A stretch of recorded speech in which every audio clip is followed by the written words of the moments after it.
selamat datang di This is Podcast. Yeay.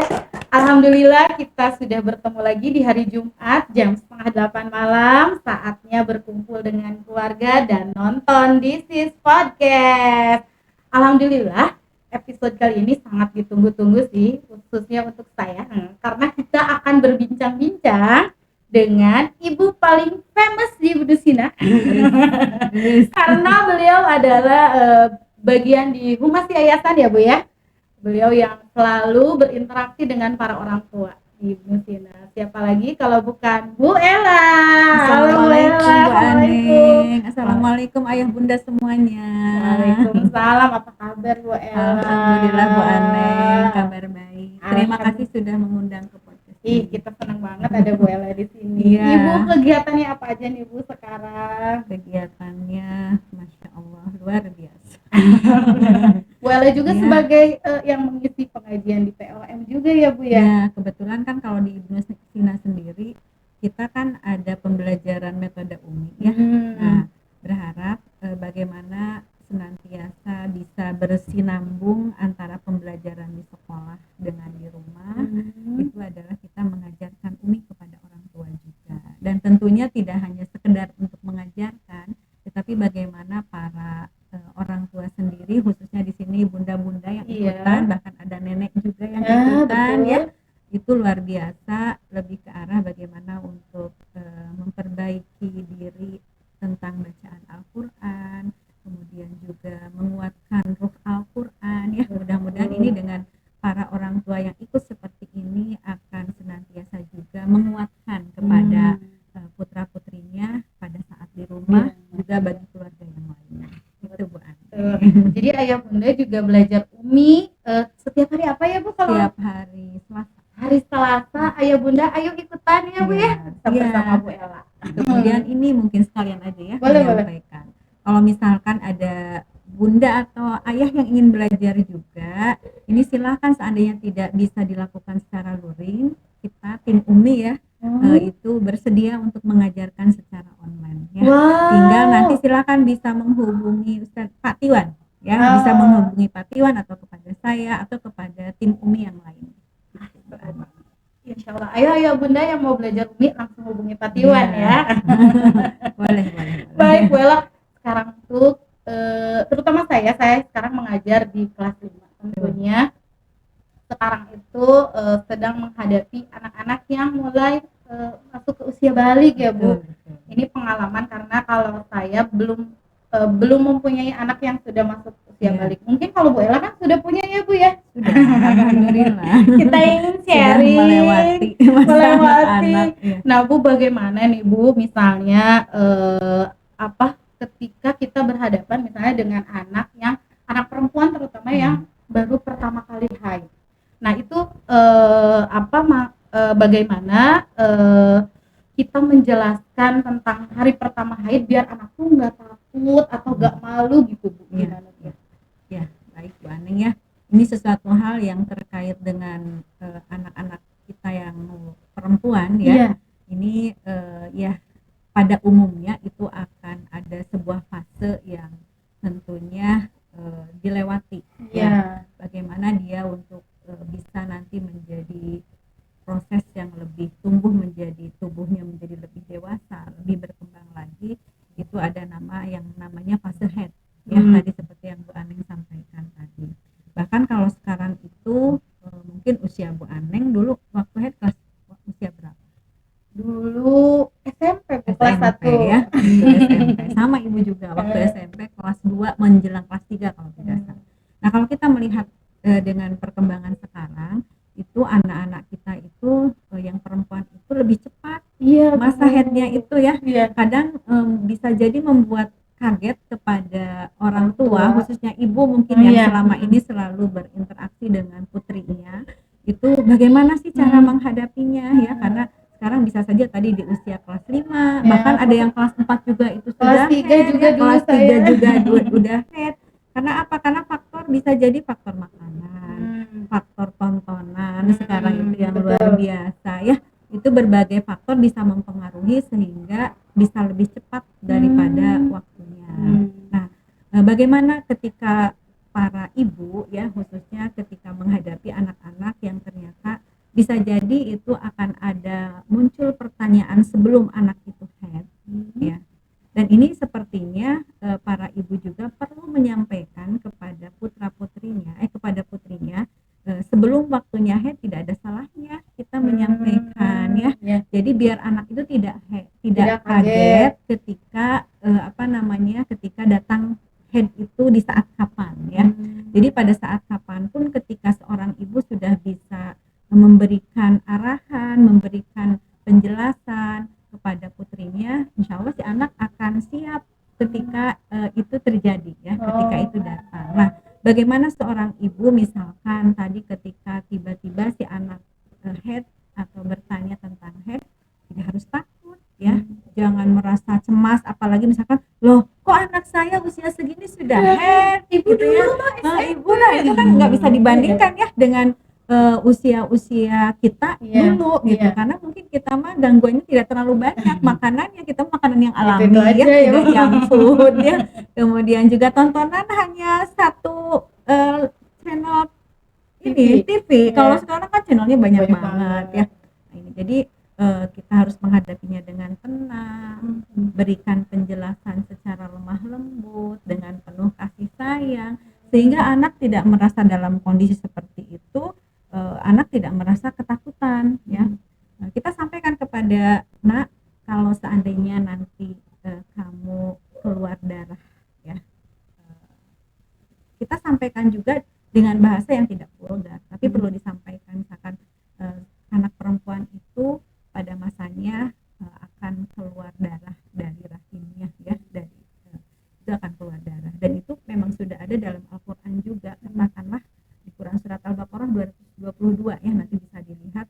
Jadi katakanlah tentang haid ya, haid itu adalah sesuatu yang alami yang akan terjadi pada sebagian perempuan ya, karena memang ada juga perempuan yang tidak haid, tapi pada umumnya itu adalah haid, sesuatu yang alami, dan itu merupakan proses bahwa tubuh si anak itu atau tubuh perempuan itu tumbuh menjadi seorang yang lebih dewasa lagi ya. Jadi tidak harus dikatakan nanti kita tidak usah takut ketika melihat itu, tenang saja ya, itu adalah bukan sebuah penyakit, tapi itu adalah sesuatu proses yang alami ya. Jadi hadapi dengan tenang, dengan penuh kasih sayang, tidak cemas karena nanti ketika ibunya cemas itu anaknya juga akan cemas gitu. Kembali ke ibunya ya, kalau ibunya tenang, insya Allah. Jadi si anaknya juga rileks saja ketika memang itu terjadi ya. Kalau terus apa saja sih Bu misalnya adab dalam Islam yang harus diajarkan kepada putri kita yang sudah mulai haid, misalnya dalam segi kebersihannya atau sholatnya bagaimana, ibadahnya bagaimana? Memang betul sekali ya, hal ini sangat penting untuk disampaikan oleh para ibu ya kepada putrinya yang memang akan mengalami fase haid ya. Itu perlu diajarkan. Jadi jangan sampai mengandalkan nanti guru ngaji aja atau misalkan nanti guru di sekolah saja ya. Justru ini yang sangat memberikan peran penting itu adalah ibunya ya kepada putrinya itu, untuk menjelaskan tentang adab-adab pada saat nanti haid ya. Yang pertama yang harus kita sampaikan adalah tentang adab kebersihan ya. Betul sekali Bu Anel, itu harus diajarkan. Nanti mudah-mudahan ini nyambung dengan program sekolah ya. Di Nusina kan ada program keputrian ya. Nah itu juga penting sekali untuk kita ajarkan juga. Bagaimana misalkan ketika haid itu harus memakai apa ya, misalkan pakai pembalut ya.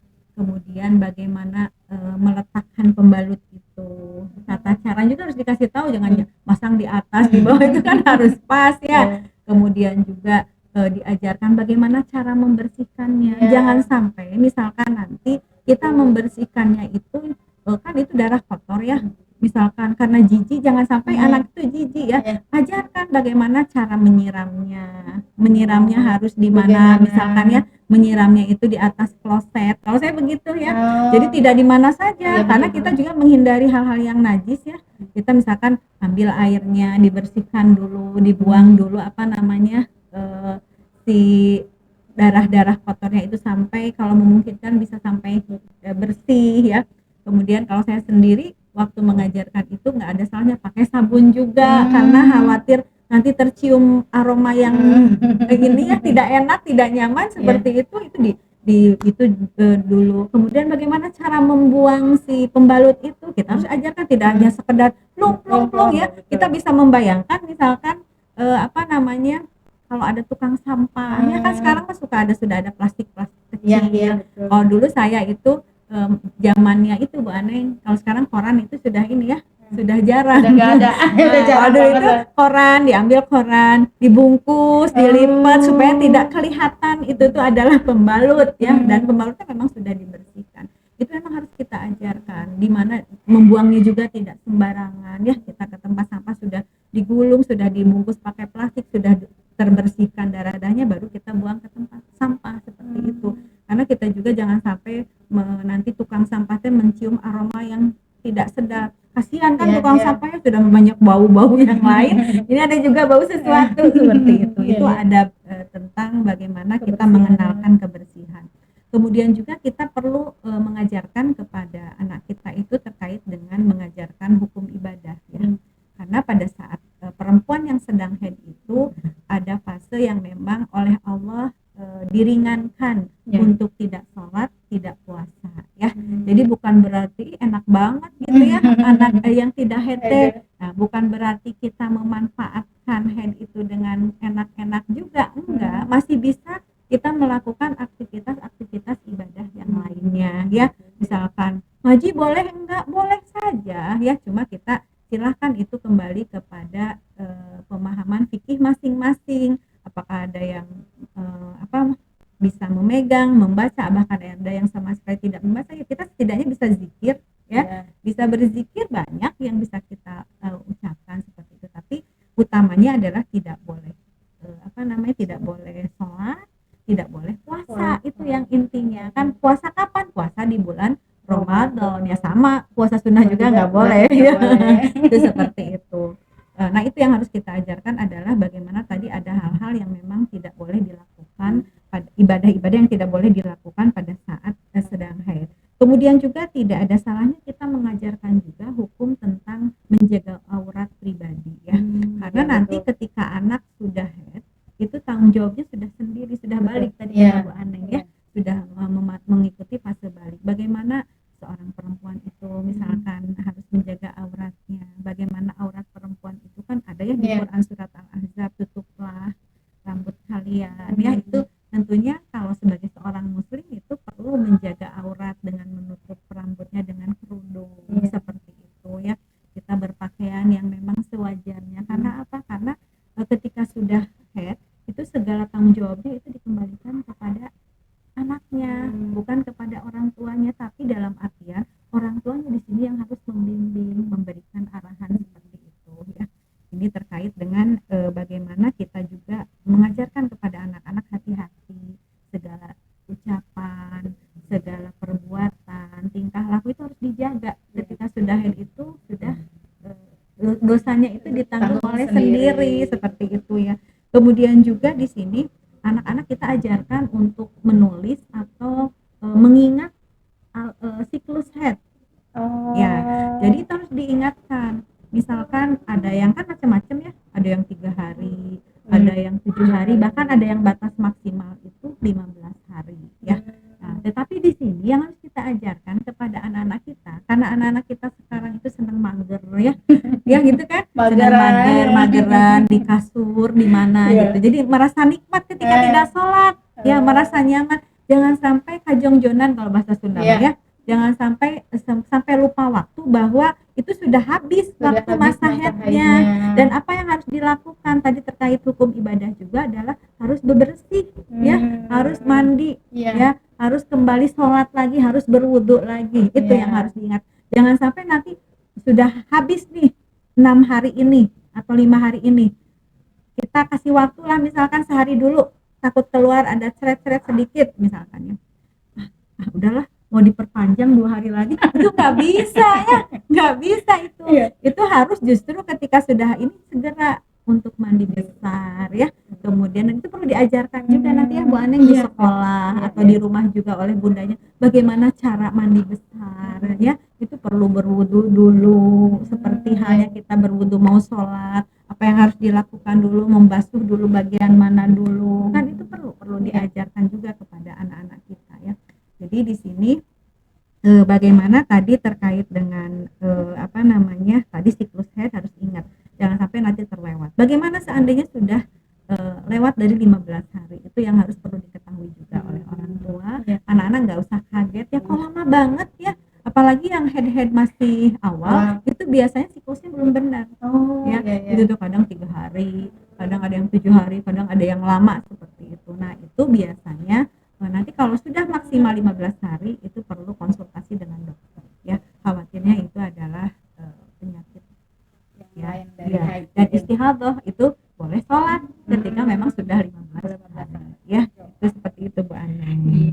Berarti dari awal memang peran ibu sangat kuat ya Bu ya untuk mendampingi. Dan ini satu lagi tentunya harus menjaga rahasia pribadi, jangan ketika haidnya dibilang-bilang gitu ya. Nggak usah, udah aja lah. Aku lagi haid misalkan kalau di sekolah ya kan anak misalkan kelas 5, kelas 4 pernah sholat mesti malu, misalkan ke gurunya aja menyampaikan atau orang tuanya misalkan ibunya menyampaikan, misalkan awal-awal, Bu Guru mohon maaf nanti putri saya tidak sholat karena sedang haid, kan kita tidak suudzon ya misalkan kenapa kamu tidak sholat, malas, padahal bukan, sebenarnya itu sedang haid ya.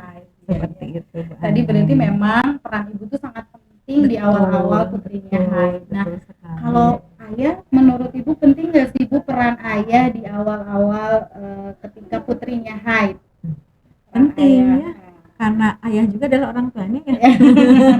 Betul. Jadi anak itu bukan anak ibu saja, tapi anak ayah dan ibu. Ayah juga punya peran penting ya dalam hal tadi ketika anak haid.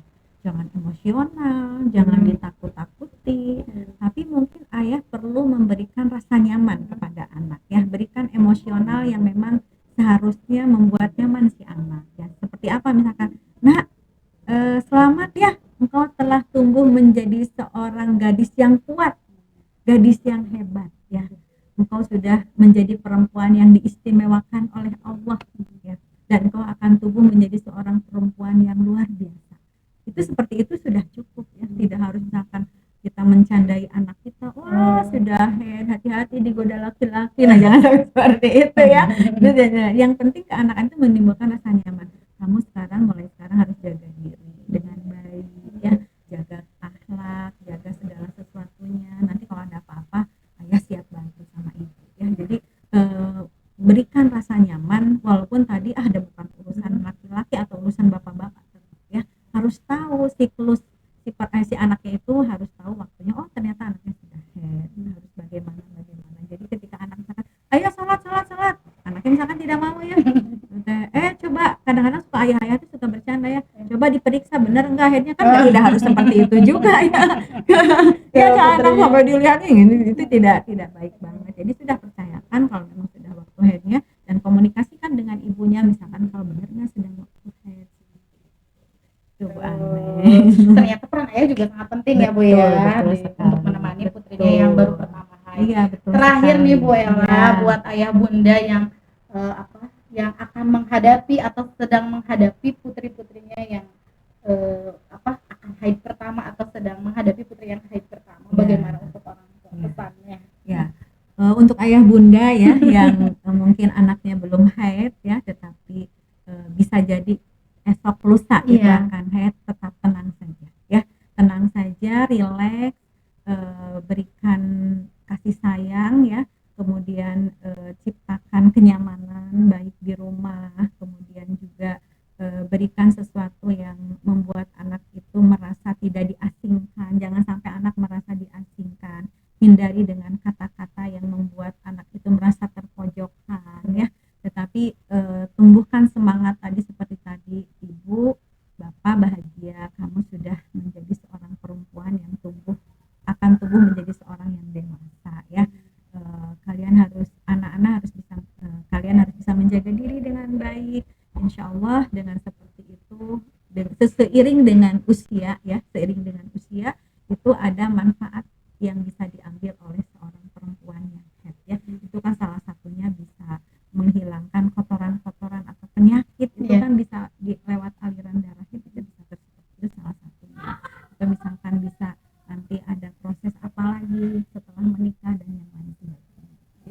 Jadi tumbuhkan rasa nyaman ayah bunda, kemudian jangan panik ya. Itu yang pertama, jangan panik dulu, tenang aja kepada anak-anak yang seperti itu.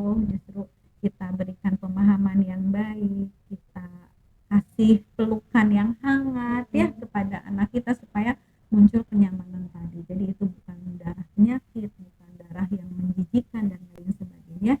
Itu adalah sebuah proses yang Allah anugerahkan kepada setiap perempuan. Gitu, Terima kasih Bu Ella. Sama-sama Bu Ane. Gak kerasa ini udah lama banget berbicara sama Bu Ella, tapi rasanya baru sebentar ya Bu. Iya, Pokoknya ini bukan yang terakhir ya Bu. Nanti ada episode berikutnya ya Bu Ella. Terima kasih Ayah Bunda yang sudah menyimak perbincangan kita ya, bukan perbincangan, ini mah ngobrol asik sama Bu Ella tadi.